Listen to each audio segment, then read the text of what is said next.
Welcome to Management TV. Today we're once again with Phillip Kotler. Phil is the world's most renowned expert on marketing. He is the creator of the field and has written over 50 books, 10 of which have been in the last 5 or 6 years, and has recently published a book on Marketing 3.0. And we're going to learn about it with him today. Thank you very much, Phil, for being with us today. Happy to be with you always, Eduardo. Marketing 3.0, what is it all about? Well, let me give you a preview. Yes. It turns out that I believe most companies are in Marketing 1.0, which I will explain. A small percentage are in 2.0, and a few now are in 3.0. And by the way, no company should jump from being 1.0 to 3.0. They better crawl before they get to that stage if they want to get to that stage. A Marketing 1.0 company is doing the job, a good job. They are being efficient and profitable, making something for a lot of people. However, some companies have decided to learn more about who they're selling to. Okay. They move from just making and selling a good product to understanding their customers with big databases and watching movements in their customer fans and so on. And that is 2.0. And 3.0 goes further than that. 2.0, if you were to describe it with one word or one concept, what is Marketing 1.0? Well, 1.0 is appealing to the customer's mind wherever you can find customers. Okay. And 2.0 is appealing to the customer's heart by knowing a lot about the customer and trying to get closer to serving the customer. Okay.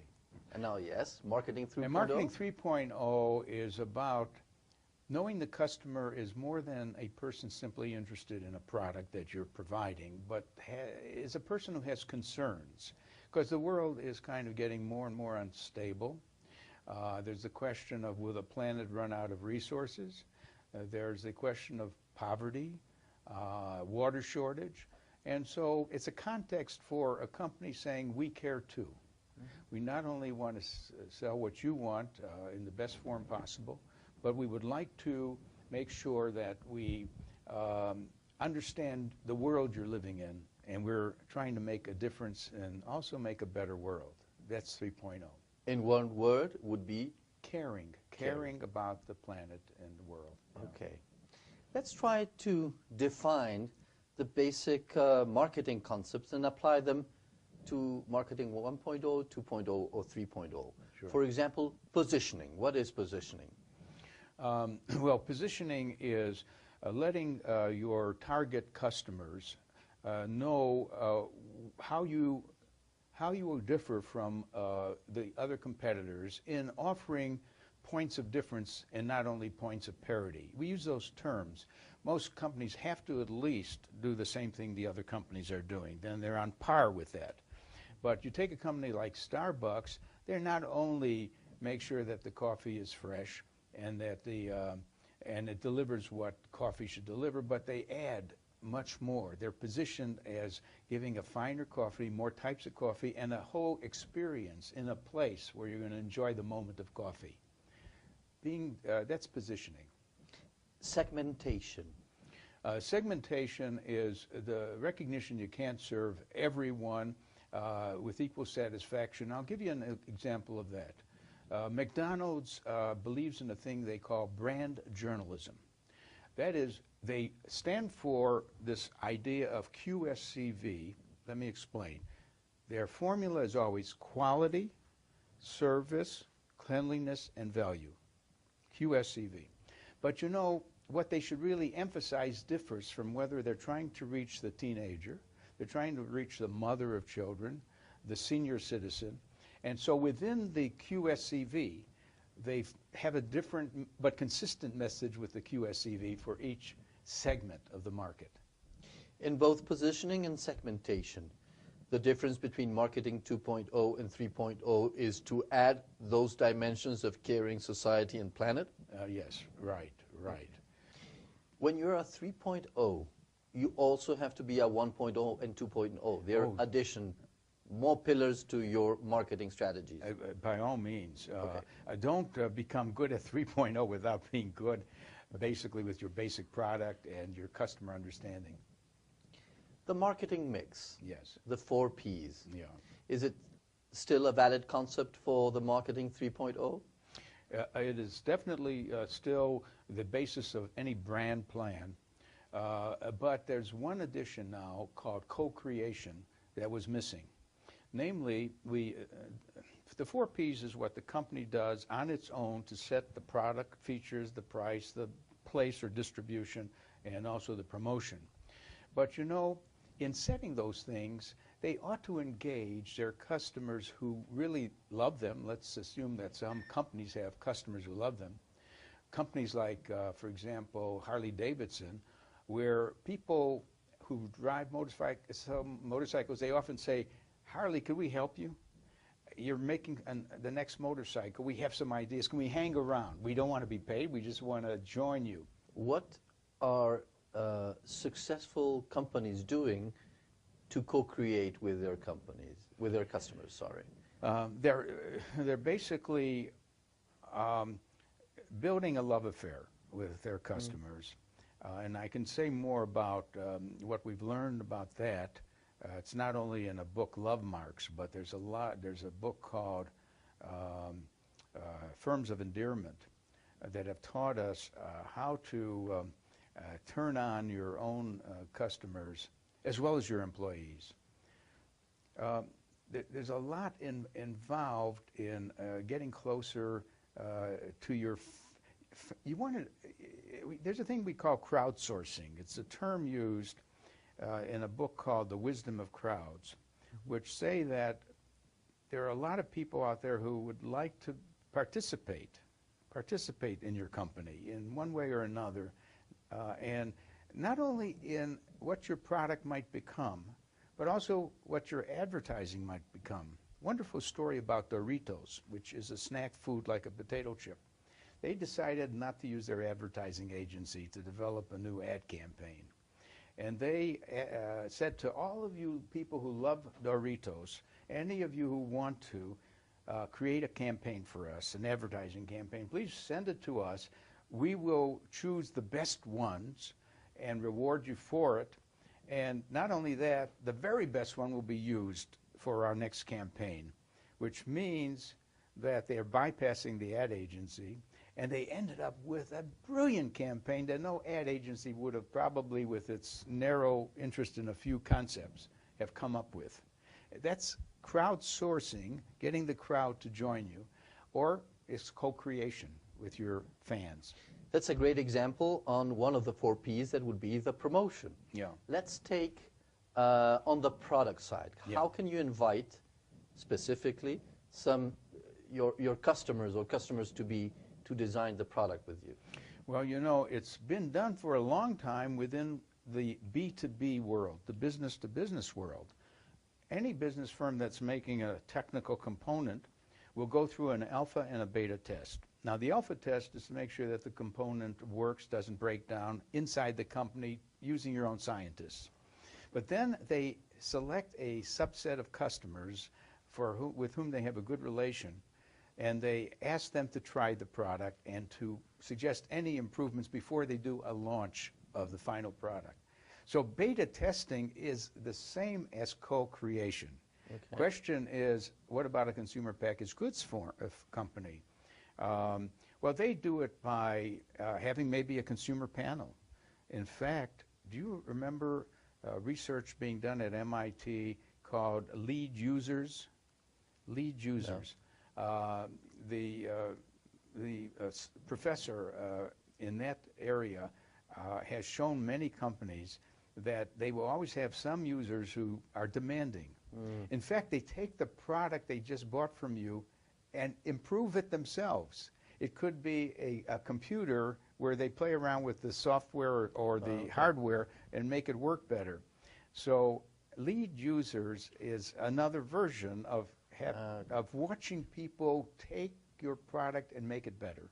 Let's see co-creation with price. Yeah. Is that possible, or that's too risky? How can customers help you set the appropriate price? Well, you know, it's done in the following way, which most companies can't do it that way. When you say at a restaurant, and this has happened, come in, order what you want, and then pay whatever you want. Okay. That is to say, and a movie theater could do it. Mm-hmm. Movie theater could say, just come in, watch the movie, and just leave whatever you thought the movie was worth. Okay. It hasn't spread, but it is a way of saying, let the customer be the judge of the value of the product. And finally, if we go to the 4 Ps with co-creation, would be place, distribution. How can customers help you co-create your distribution channels? Well, it isn't the final customers there. It is the distribution channels that are your customers at the intermediate level. Yes. And do you know many of the middlemen have been actually reshaping the product. The history of Walmart is telling a toy manufacturer their box or their package is too big for the shelf, and almost giving the design for a better box or package, or actually saying we won't accept it at that size. Go back and so on. So I would say that is co-creation with your distribution system.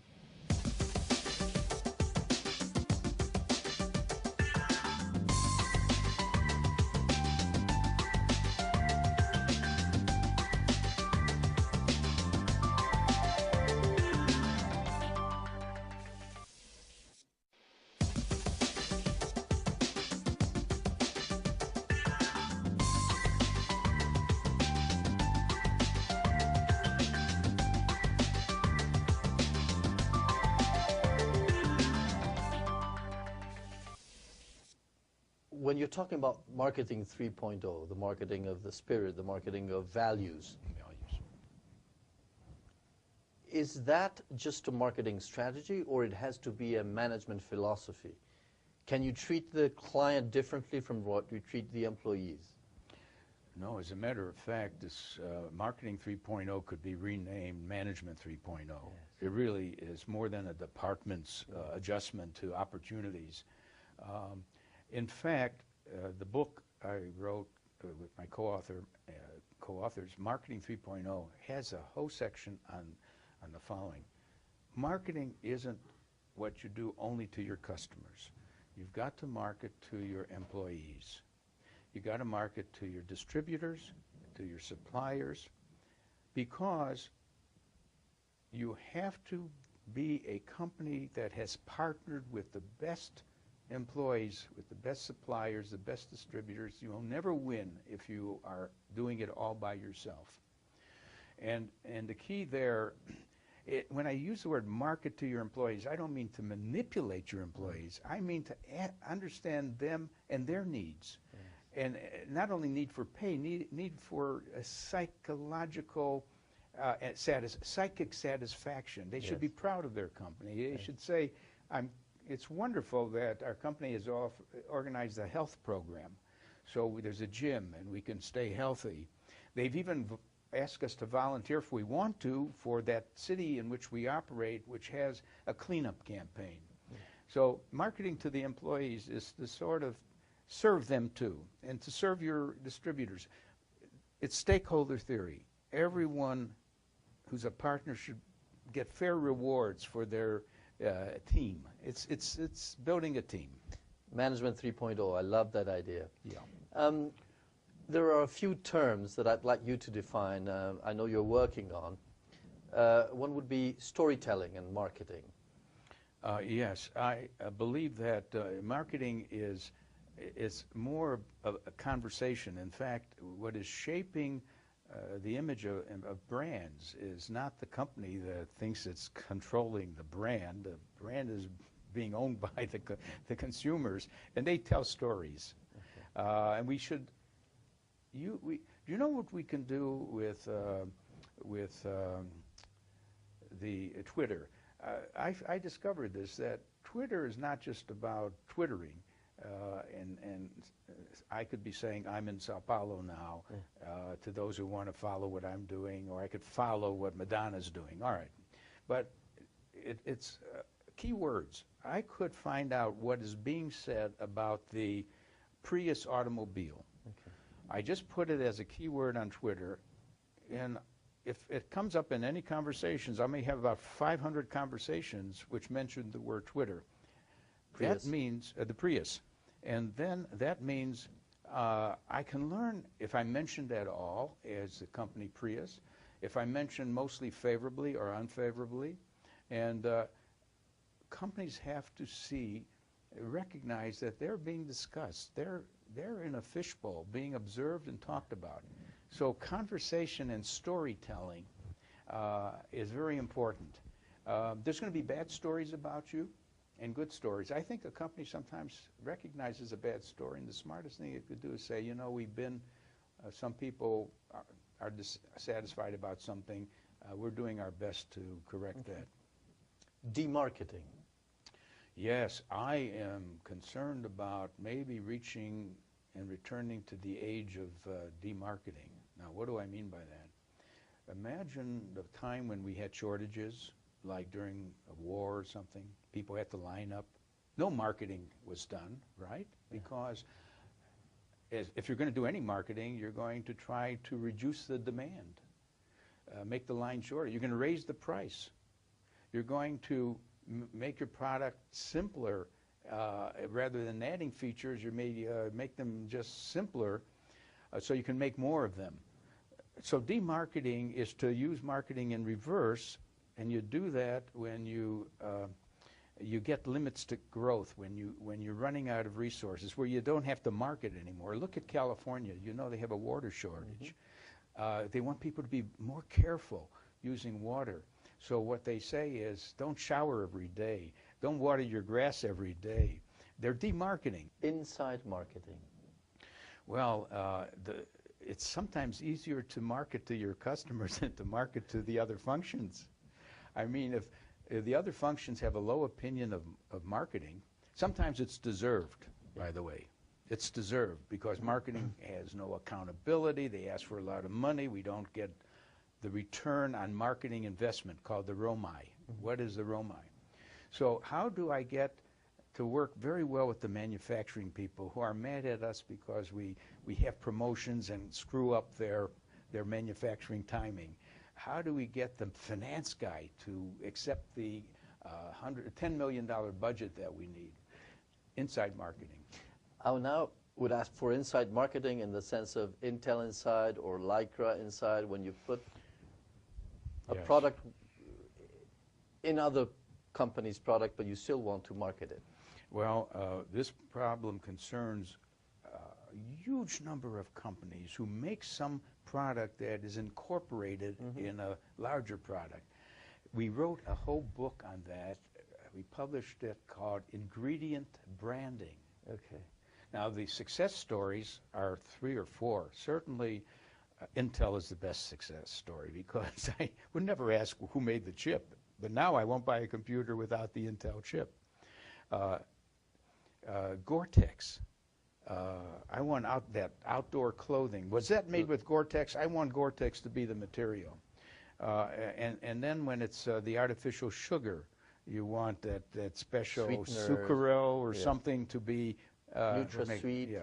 Now, we have in that book the stories of about 24 companies that managed to get their ingredient asked for, wherever it got lost in the product, but it was asked for.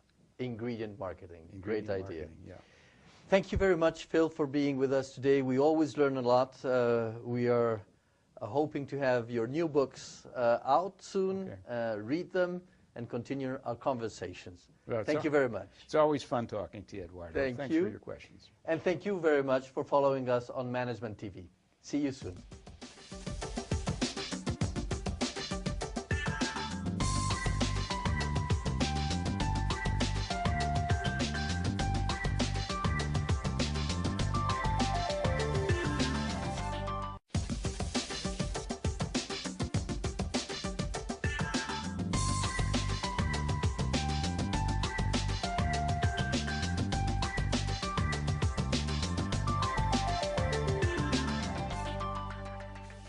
There is a new tool now that would allow to further move into co-creation, that is the social networks. Yes. Can you share interesting examples of companies using the social networks to improve their co-creation with the customers? I'd be happy to suggest some examples, but first let's be clear that the social networks are now creating a revolution in modern marketing, and no company can get away with doing a poor quality job anymore. It's so clear to me that in the future we will only have good companies. We won't have the mix of good and bad companies. Now, by a bad company, I mean the kind that can seduce you into buying something, and you buy it and you're disappointed and you wonder. But then in the old days, you couldn't tell many people. You could just tell your wife and family that you bought the wrong car. Today, we could broadcast because many people know 1,000 other people through LinkedIn or Twitter or whatever. Or Facebook. So only good companies can survive because every company's in a fishbowl. Now, with respect to the idea of social media, companies that are alert, they don't want to shift their whole promotion budget to social media. That would be a mistake. When you have a great campaign with an advertisement, a TV commercial, it can work wonders. So you keep traditional media, but you shift maybe 10% of the money. One company shifted 50% overnight into the social media, and that was a mistake. Because you got to learn what works first. So you shift 10%, you hire a nerd, you put in your marketing department a geek. Now, I love those words because I'm a geek and I'm a nerd. And these are people who love the new social media. And then you try it out. Now, the social media, here's what I think works a lot. I think what works a lot is Facebook. So you have to have a presence on Facebook. Many companies are on Facebook, and I can tell you how they use them. You ought to be on Twitter. Yes. You ought to be on LinkedIn, and you should be using YouTube. Okay. And there's a few more things, of course, but get a presence on these media. You said Facebook. I'll tell you how to use it. Can you share that? Well, Coca-Cola may have a page on Facebook, and you're just entering a kind of community of people who love the product, and they tell you things about the product's history. They want you to send in comments and maybe your best episode ever with Coke, some memorable experience. Mm-hmm. It's a way of engaging people to share stories and the interest in that product with other people who also go to the same site. Do you think that impacts on sales? It certainly leads to retention of customers, and the real question is it measurable? Mm. Okay. Now, what can they do to measure this? How can they find out how many people went to the Coca-Cola site, had a good experience, and ended up sending out a Twitter message? I was at the Coca-Cola site on Facebook, and did you notice that they're coming out with a new drink, which I think is great. And now we have to figure out how many people they sent that Twitter message to. And then we should find out by checking on some sample of the Twitter receivers of that message, did they pass it on to others, or look at the Facebook site on Coca-Cola. It's not easy to do, but you should have a little faith in that if there's been an entertaining involved experience, that some talk was generated. We talked about marketing 3.0, the marketing of sustainability, society, caring for something, the marketing of the spirit. Is that so culture related that we cannot have a global marketing strategy if we are talking about 3.0? You raised a very good question, Eduardo, because countries are at different stages of development. If you're going to sell your product in Scandinavia, you better be a marketing 3.0 company. Mm-hmm. Scandinavians are very educated. They're very concerned about the limits to growth and so on, and they want to see that you're doing something as a company that shows caring. Let's go to an opposite type of country, maybe one deep in Africa that doesn't have much of a middle class and mostly poor. There's one country, I think it's Zambia, that's 89% of the people are poor. They just want to eat something. I don't think being a Marketing 3.0 company matters at all. Yeah. So that's the answer to the question. Regarding creativity, yes, how would you approach Marketing 3.0? How would you embed new creativity in a Marketing 3.0 strategy? Well, first of all, I want to distinguish between being authentic and inauthentic. There's a lot of companies who might see a PR, public relations kind of nice thing about Marketing 3.0. And when that happens, and when they're inauthentic, it's called greenwashing. They're going green, but when you really examine it deeply, I'm talking about companies that build it in their DNA.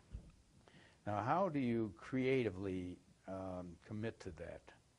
You know, companies give out often a lot of money because they care, but the company that just gives it out miscellaneously, that's a good cause, this is fine, and so on, it doesn't add up. And I've made a case in my earlier book called Corporate Social Responsibility that they should really get a cause and make a difference in that cause.